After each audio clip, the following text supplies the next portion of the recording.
Good morning, and welcome to Karma Stories. Wishing you a day full of peace, truth, and just enough karma to keep things interesting. Stay with us for real tales where justice always finds its way. Caleb rested the gear shift of the rented F-350 into park, the diesel engine clattering to a reluctant idle. Edgewood Heights. Even the name sounded like it was trying too hard, like a cheap perfume masking something stale. Manicured lawns, identical mailboxes standing like rows of obedient, metallic soldiers, and houses that looked like they'd been 3D printed from a catalog of beige aspirations. This was ground zero for his latest deployment, a high-tech, self-contained landslide early warning system. And he, Caleb, a FEMA lifer with more disaster mileage than this whole cul-de-sac combined, was its reluctant babysitter, the crane operator, a grizzled guy named Sal, who probably thought this whole neighborhood was a practical joke, expertly maneuvered the 20-foot, slate gray container off the flatbed. It wasn't pretty, Caleb had to admit. It bristled with antennae. A solar array gleamed on its roof, and a small, discreet dome housed the satellite uplink. Inside, however, was a symphony of seismic sensors, GPS locators, and enough computing power to predict a squirrel sneeze a week out, let alone a catastrophic mudslide. The recent geological surveys for this little slice of suburban heaven had lit up like a Christmas tree. High risk, imminent, even, hence, the federal government's rather unceremonious gift. He hadn't bothered with the HOA. Why would he? This was federal property. On a mission of public safety, trying to explain tectonic shifts and liquefaction potential to a committee, primarily concerned with the approved shades of picket fences, seemed like a spectacular waste of breathable air. He was just running diagnostics when a gleaming white Escalade, the kind that probably needed its own zip code, crunched onto the gravel shoulder beside his temporary command post. The driver's side door opened with a pneumatic hiss, and out stepped a woman who looked like she'd been sculpted from tightly wound ambition and expensive hairspray. Her sunglasses were large enough to serve as small solar panels themselves. And just what in the Sam Hill do you think you're doing? Her voice, sharp as broken glass, sliced through the morning quiet. Caleb straightened, wiping grease from his hands onto an already doomed rag. Ma'am, this is a federal installation. FEMA? FEMA? She scoffed, waving a dismissive, heavily ringed hand at the container. This isn't a disaster zone. This is Edgewood Heights. That thing is an abomination. It looks like a high-tech hobo encampment. It's an early warning system for landslides. Ma'am, Caleb said, keeping his voice even. He'd dealt with her type before. They were always more dangerous than any hurricane. This area's been flagged as high risk. High risk, she shrieked, the sound startling a nearby robin into flight. The only thing high risk around here is my blood pressure looking at this techno-slum you've erected. Are you spying on us? Is that what this is? Some kind of government surveillance pod disguised as a shipping container. Caleb sighed internally. Here we go. No, ma'am. It's designed to save lives. It monitors geological instability. The only instability I see is what this monstrosity is doing to our property values. She took a step closer, her perfectly plucked eyebrows arching into a dangerous V. I am Karen Ulrich, president of the Edgewood Heights Homeowners Association, and I demand you remove this eyesore immediately. Ms. Ulrich, Caleb began, trying for a tone of weary patience. This is you. This is government property, placed here for public safety under federal mandate. It's not really a request situation. Karen's face, already a mask of indignation, tightened further. Federal mandate. In my neighborhood? I don't think so. There are covenants, rules. We have very specific guidelines about outbuildings. And that, she jabbed a finger towards the container, violates at least a dozen of them. Plus, it's hideous. With all due respect, Miss Ulrich, saving lives tends to trump aesthetic guidelines, Caleb countered, a little more edge in his voice than he intended. There are no lives to save here, she insisted, her voice rising. There hasn't been a landslide in this county since, well, never. This is a solution in search of a problem, and it's degrading the ambience of our community. What's next? FEMA soup kitchens on the tennis courts. Caleb pinched the bridge of his nose. This isn't a debate. The equipment stays. Karen Ulrich drew herself up to her full, if not terribly imposing, height. Her eyes narrowed. We'll see about that. You haven't heard the last of this, Mr. Caleb. Just Caleb. Well, just Caleb. She spat. Prepare for a full-scale Edgewood Heights welcome. You have no idea who you're dealing with. She spun on her heel, the gravel crunching dramatically under her expensive-looking wedges, and reboarded her urban assault vehicle. The Escalade roared away, leaving a cloud of dust and entitlement in its wake. Caleb watched her go, a grim smile playing on his lips. Oh, I think I have a pretty good idea, Karen. The next morning, a garishly bright flyer was taped to the container door, its text practically vibrating with outrage. Emergency HOA meeting. Tonight, 7 p.m. sharp. Clubhouse Auditorium. Agenda. The unlawful and unsightly encroachment on our community by unaccountable government overreach. The metal box of doom. Your property values are at stake. Your peace of mind is under assault. We will discuss all legal avenues, up to and including suing the federal government. Emmer. Caleb, if that is his real name, will be formally notified to remove the offending structure or face immediate action for its dismantling. Be there. Your neighborhood needs you. Karen Ulrich, President, Edgewood Heights, HOA protector of our shared investments and lifestyle. Caleb peeled the flyer off, folded it neatly, and tucked it into his pocket. He leaned against the cool metal of the container, the hum of its advanced electronics a comforting thrum. Dismantling. Huh? He mused, looking out at the pristine, oblivious houses. Good luck with that. Sweetheart? The battle lines, it seemed, had been drawn, and Karen Ulrich had just declared war on the wrong guy and the wrong box. This was going to be more entertaining than the last Category 5 he'd written out. The emergency HOA meeting must have been a real barn burner, probably fueled by lukewarm Chardonnay and weaponized entitlement. Caleb knew this because, by sunrise, his container looked like it had been attacked by a gang of artistically challenged, passive-aggressive vandals. A professionally printed, laminated sign, staked into the earth with defiant permanence, screamed in bold, serif font, Edgewood Heights, officially a disaster-free zone by order of the HOA, as if a committee vote could halt tectonic plates. Below it, in what Caleb could only assume was Karen's own furious scrawl in shocking pink spray paint across the container's flank, were the words, "Not welcome." Subtle, real subtle. Classy. Karen. Real classy, Caleb muttered, sipping his lukewarm coffee. He made a mental note to add defacement of federal property to her growing list of potential charges. But Karen Ulrich, it turned out, was just getting started. By mid-morning, a veritable circus tent, or rather, a pristine white pop-up canopy, usually reserved for neighborhood potlucks, had sprung up a mere 50 feet from his container. It was adorned with more miniature American flags than a 4th of July parade, and several prominent Edgewood Heights HOA banners featuring a stylized oak tree that looked vaguely judgmental. Two bored-looking teenagers, probably bribed with threats to their screen time, were listlessly handing out pamphlets titled Our Aesthetic, Our Rights. A Bluetooth speaker, cleverly disguised as a garden rock, played an endless loop of painfully upbeat, instrumental soft jazz. Karen herself was holding court, resplendent in a powder blue pantsuit, gesturing wildly towards Caleb's container. And this, ladies and gentlemen, is our counteroffensive of curated beauty, she proclaimed to a small, captive audience of what looked like fellow HOA board members and a bewildered-looking pool boy. We are here to balance the visual disturbance caused by that metallic blight. We are creating a zone of pleasantry to counteract their zone of ugly federal overreach. Caleb almost choked on his coffee. Zone of pleasantry. Is she for real? He spent the day running diagnostics, pointedly ignoring the soft jazz and the occasional pointed glare from Karen's Jian Hang Tuyen Truyen, as he'd started calling it in his head after translating the Vietnamese phrase he'd once heard a colleague use for a similar, though less absurd, situation.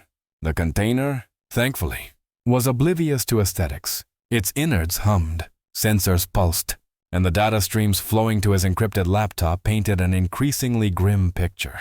The minor seismic tremors they'd initially detected weren't so minor anymore. Subsurface fissures were spiderwebbing, slow but undeniable. Edgewood Heights, with its perfect lawns and its disaster-free zone sign, was sitting on ground that was quietly, methodically preparing to give way. He drafted another internal report, attaching the latest telemetry. Subject: Edgewood Site B7, significant escalation in geostability concerns. HOA president actively obstructive. The next morning, something felt off. The rooftop solar array looked barer. Caleb climbed the access ladder. Sure enough, 3 of the compact, highly sensitive atmospheric and micro-vibration sensors were gone. Cleanly removed, not ripped off, but unscrewed. His jaw tightened. This wasn't just petty vandalism anymore. This was sabotage. He scanned the perimeter. His gaze fell on Karen Ulridge's meticulously landscaped backyard, which abutted the small utility easement where the container was sited. She was out there, snipping at her prize-winning lavender bushes, an image of serene domesticity. Too serene. Caleb walked over to the low, ornamental fence separating her property from the easement. Ms. Ulridge. She looked up, a saccharine smile plastered on her face. Mr. Caleb. Enjoying our lovely Edgewood morning? My rooftop sensors are missing. Karen. He kept his voice level, but cold. The ones that were, coincidentally, in the direct line of sight of your prize-winning lavender. Her smile didn't falter. Sensors. Oh, you mean those unsightly little metal nubs? Yes, I had to have them taken down. They were casting the most dreadful shadows on my Provence blue varietal. And frankly, their electronic emanations were distressing the bees. Bad for pollination. You know, those unsightly little metal nubs are critical pieces of federal equipment. Ms. Ulrich, tampering with them is a serious offense. Offense. She gave a tinkling little laugh. Don't be so dramatic. I simply improved the view. Besides, she leaned in conspiratorially. They were terribly distracting during my afternoon tea. An assault on the senses. Really? Caleb stared at her, a cold fury mixing with a kind of awe at her sheer, unadulterated audacity. She'd just admitted to a federal crime with the same casualness she'd used to complain about a noisy leaf blower. He was about to lay into her, federal statutes and all, when a gruff voice cut in from a few yards down.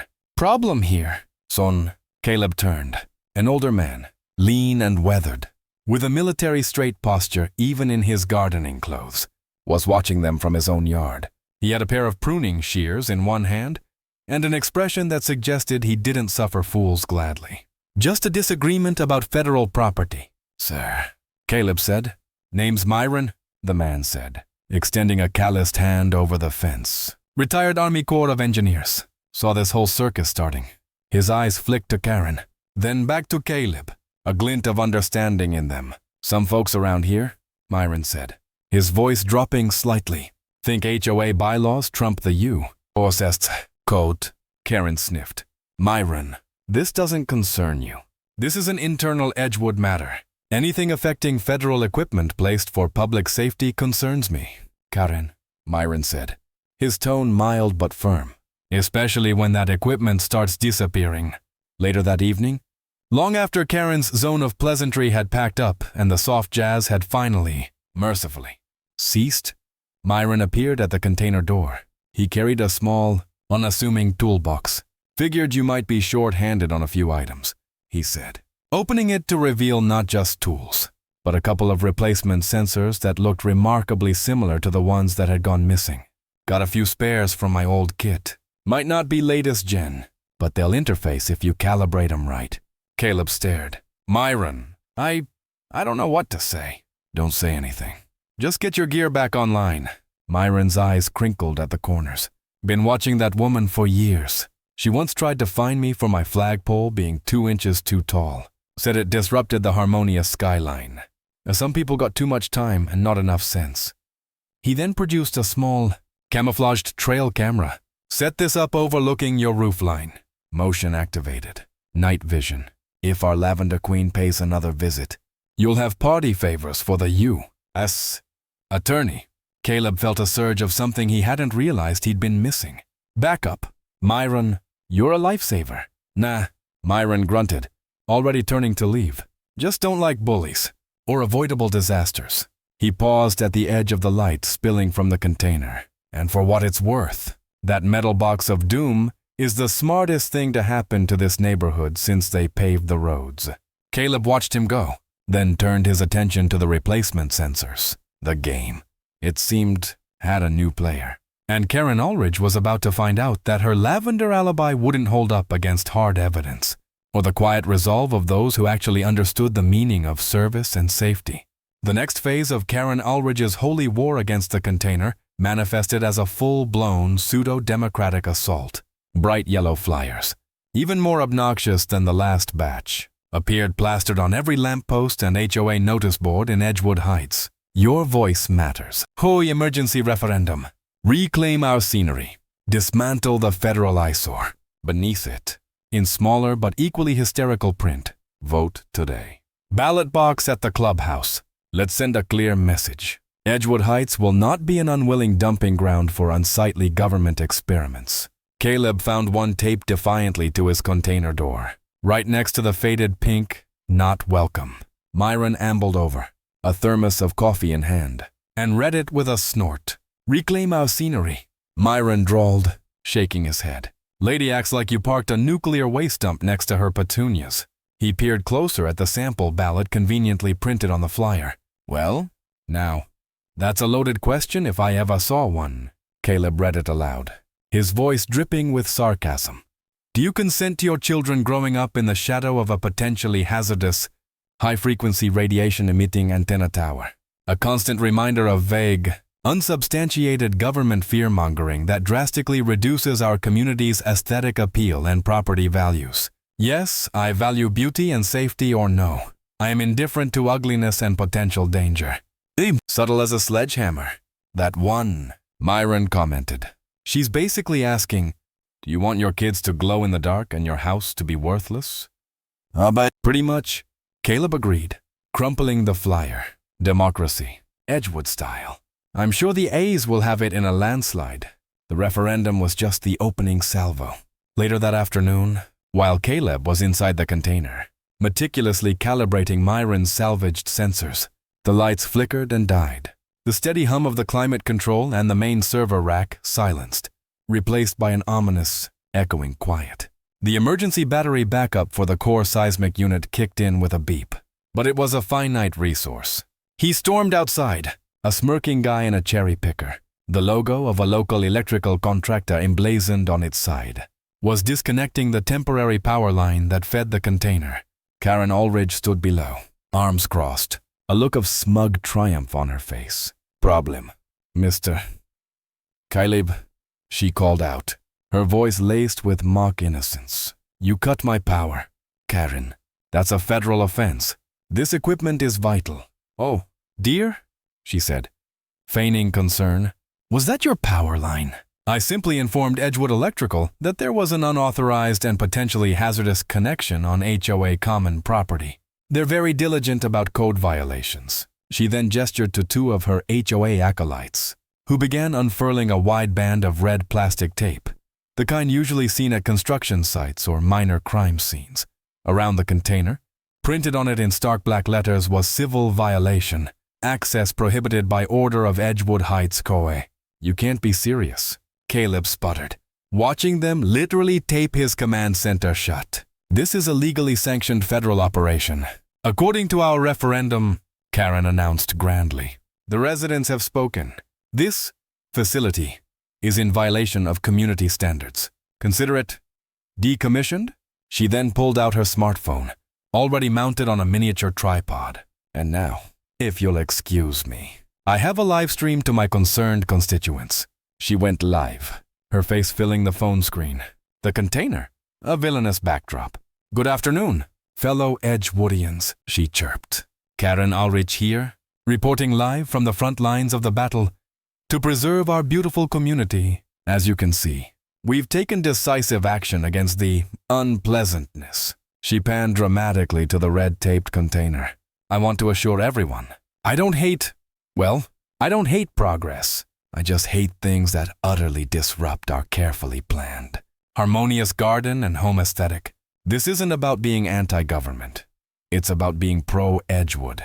Caleb felt his blood pressure spike. She's certifiable, he muttered, then looked at Myron who had appeared beside him.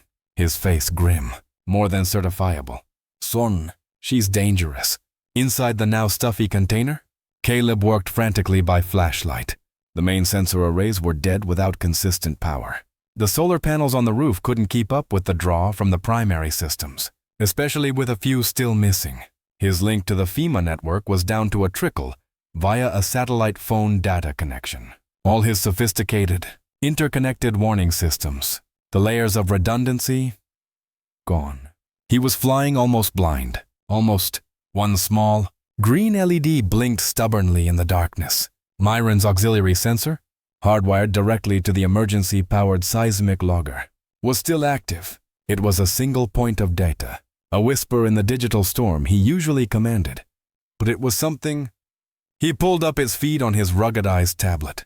The baseline seismic noise was elevated, more than elevated. It was spiking. Sharp, erratic jolts. The kind of signature that screamed ground failure. The fissures he'd been tracking weren't just spreading, they were accelerating. Myron, Caleb said, his voice tight. Look at this. Myron peered at the jagged lines scrolling across the screen. His already grim expression darkened further. Mother of God, that's not just chatter. That's the ground getting ready to let go. Caleb was already typing, his fingers flying across the satellite phone's tiny keypad, composing an emergency flash message to FEMA headquarters. Site B7, Edgewood Heights, critical seismic uptick, imminent landslide risk, local interference severely hampering monitoring. Request. Immediate protocol escalation. He hit send. The message vanished into the ether. Now, the agonizing wait. Outside their little metal box, Edgewood Heights slumbered on, blissfully unaware, trusting in their HOA president's pronouncements of a disaster-free zone. No one outside FEMA, no one in this manicured, self-absorbed bubble, had any reason to believe him. Not yet, but the last blinking green light told Caleb they were running out of time. Fast. What did you think of today's story? If it made your day, drop a good in the comments. If it didn't hit the mark, just type 1. Got your own thoughts? I'd love to hear them below. And hey, don't forget to hit subscribe. It's free, and it really helps the channel grow. Thank you so much for being here. Dawn didn't so much break as seep into Edgewood Heights. Gray and uneasy, Caleb, fueled by stale coffee and adrenaline, was rechecking the dwindling battery levels when a convoy of dark SUVs and a decidedly non-HOA-approved utility truck rumbled up the main boulevard. They weren't stopping for any zone of pleasantry. This was FEMA, and they looked like they meant business. Out poured a no-nonsense collection of people. Sharp-suited lawyers who probably ate red tape for breakfast. Hardened field engineers who looked like they'd wrestled hurricanes and won. And a couple of serious-looking geologists already eyeing the manicured hillsides with grim professional interest. Leading the charge was a stern-faced woman in a FEMA windbreaker, Director Evans, whose expression suggested she had zero time for suburban theatrics. Karen Ulrich, alerted by her neighborhood watch or perhaps the sheer audacity of unapproved vehicles, was already marching towards them. Her powder blue pantsuit from yesterday now looking slightly rumpled, her hair a little less architectural. And just what is the meaning of this new invasion? She demanded, hands on her hips.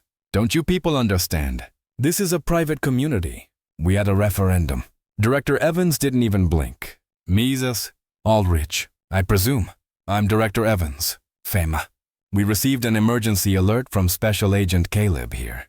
She gestured towards Caleb, who emerged blinking into the daylight with Myron. He's operating under federal mandate. Title 42, Stafford Act. Perhaps you'd like to peruse the documentation. One of the lawyers stepped forward, offering a thick binder with a thud that seemed to echo in the sudden quiet. Karen waved it away. Documentation. We have our own rules, our own aesthetic guidelines. Your aesthetic guidelines. Ms. Ulrich, Director Evans said, her voice dangerously calm, are irrelevant when public safety is at stake. According to preliminary data from Agent Caleb's equipment, what's left of it. Anyway, this entire development is at imminent risk of catastrophic landslide. A collective gasp went through the small crowd of onlookers that had started to gather, mostly Karen's HOA cronies, looking suddenly less sure of themselves. "That's preposterous," Karen blustered. "He's just trying to justify his ugly metal box.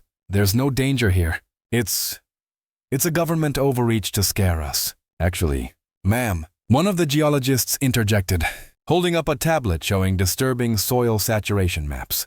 "The ground instability is quite pronounced. Without Mr. Caleb's full sensor array providing continuous data, this entire community is flying blind. If that slope decides to let go, there will be no advance warning. And about those sensors..." Director Evans turned her gaze to Myron. Myron, ever prepared, stepped forward. "Director, if I may." He produced the small trail camera and a tablet. "I believe this footage might be pertinent." He queued up the video.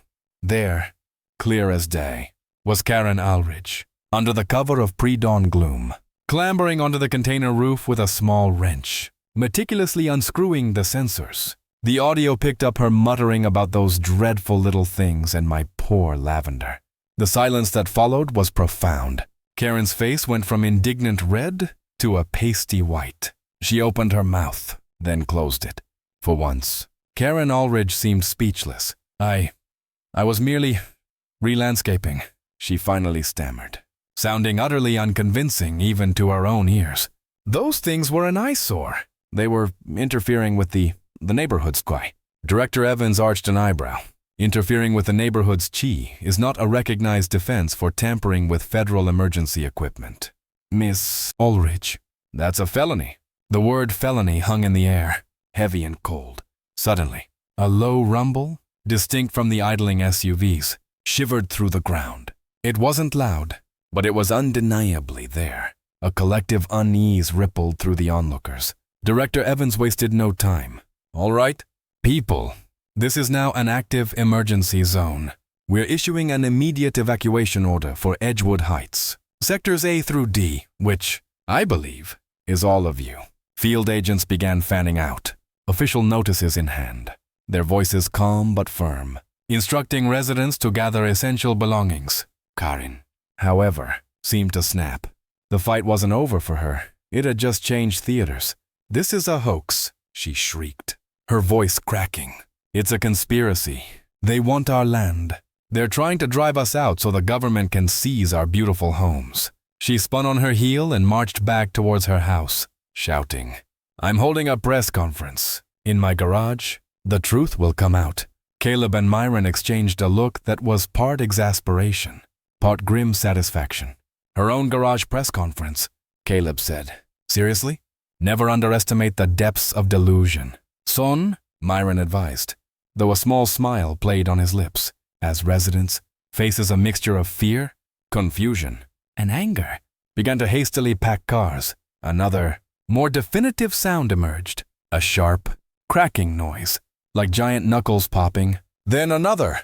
Along the main asphalt road leading out of Edgewood Heights, a thin, jagged line appeared. Then another, branching off from the first. The cracks were small, but they were undeniably spreading, like dark veins on the skin of the earth. The sight of the ground literally breaking apart under their feet did what hours of Karen's HOA meetings and pseudo-referendums couldn't. It sparked genuine, unadulterated panic. The leisurely packing turned into a frantic scramble.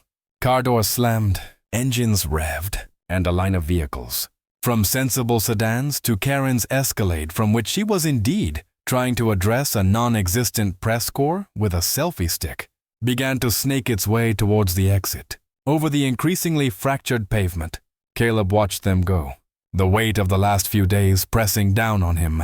The container, his metallic beast, stood silent, its purpose thwarted, but its grim predictions coming true. He felt a hand on his shoulder. It was Myron. "You did good, son," the old engineer said, his eyes on the exodus. "You did all you could. Sometimes people just gotta see the cracks for themselves before they believe the warning." Caleb nodded, the distant sound of Karen Ulrich still faintly audible, ranting about property rights and government tyranny to an audience of garden gnomes and bewildered squirrels, as the very ground she stood on prepared to betray her. The irony was almost too perfect. The first real groan from the hillside came as the last few straggling SUVs, overloaded with hastily packed heirlooms and terrified terriers, fish-tailed onto the county road. It was a sound that vibrated deep in the chest, a guttural rumble of immense pressure yielding. Caleb and Myron, standing near the FEMA command truck that had now become the de facto nerve center, watched the slope behind what had been Karen Aldridge's zone of pleasantry. Then, with a sigh rather than a roar, a 50-yard section of the ornately terraced retaining wall behind Karen's now evacuated property, the one meticulously planted with her prize-winning sensor shadowing lavender, slumped. It didn't collapse dramatically, it just sort of gave up. Earth, rock, and uprooted lavender bushes slid downwards, piling up against the back of several empty homes, including Karen's, the main access road, already spiderwebbed with cracks, buckled further, a portion of it shearing off and sliding a good 10 feet down the embankment. Director Evans lowered her binoculars. Well, there it is. Not the full catharsis the models predicted. But give it time. That last bit of data from your jury-rigged sensor, Agent Caleb, probably bought us just enough margin. No casualties. She gave him a rare, almost smile. Good work, both of you. Myron just grunted, but there was a definite glint of satisfaction in his eyes. Mother Nature always bats last. The media, naturally, descended like locusts on a particularly juicy crop. Within hours, the story was everywhere, complete with shaky cell phone footage of the slump and Myron's crystal-clear trail cam video of Karen Aldridge, the self-appointed guardian of Edgewood's aesthetics, actively dismantling life-saving federal equipment. Headlines blared from news sites and cable channels. Queen Bee deactivates disaster warnings over aesthetic concerns. Community dodges bullet, lavender and loathing. How one woman's obsession nearly cost a neighborhood its life. It clashed with my garden. My embattled HOA president faces federal charges after endangering residents. Karen Aldridge, located at a relative's house, 2 counties over her own garage, now precariously close to a fresh mudslide, attempted another impromptu press conference. This time, however, no one was buying her government conspiracy to steal prime real estate narrative, especially not when contrasted with split-screen images of her on the container roof, wrench in hand, and the sagging, fractured remains of her beloved Edgewood Heights. Her 15 minutes of fame had curdled into a lifetime of infamy. The legal fallout was swift. The U.S. Attorney's Office, armed with Caleb's reports, Myron's video, and the testimony of several FEMA officials, didn't hesitate.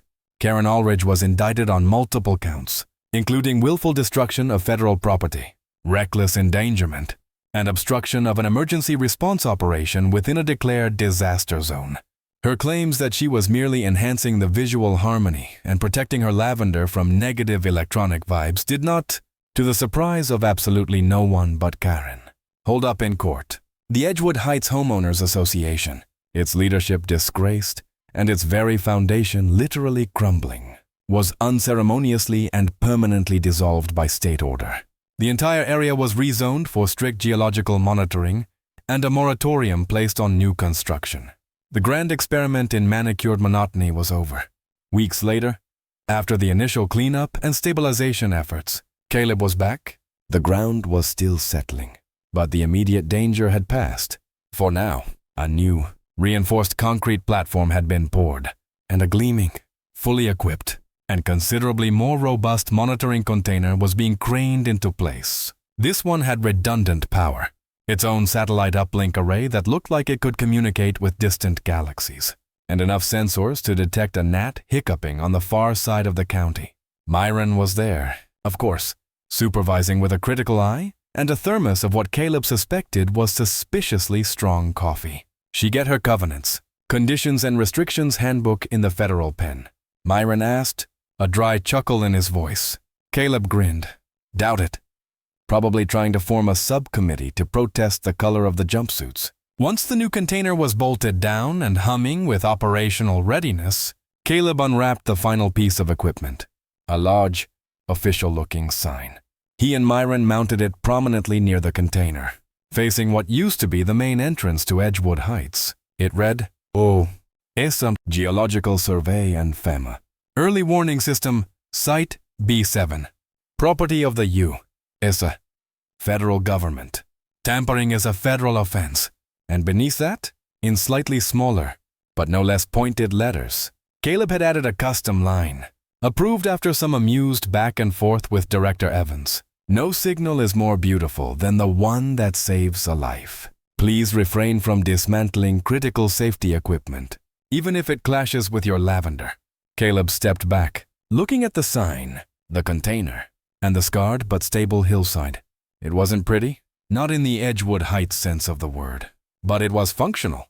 It was necessary, and it was a testament to the fact that sometimes the biggest disaster facing a community isn't the wrath of nature, but the tyranny of a really bad HOA. What did you think of today's story? If it made your day, drop a good in the comments. If it didn't hit the mark, just type 1. Got your own thoughts? I'd love to hear them below. And hey, don't forget to hit subscribe. It's free, and it really helps the channel grow. Thank you so much for being here.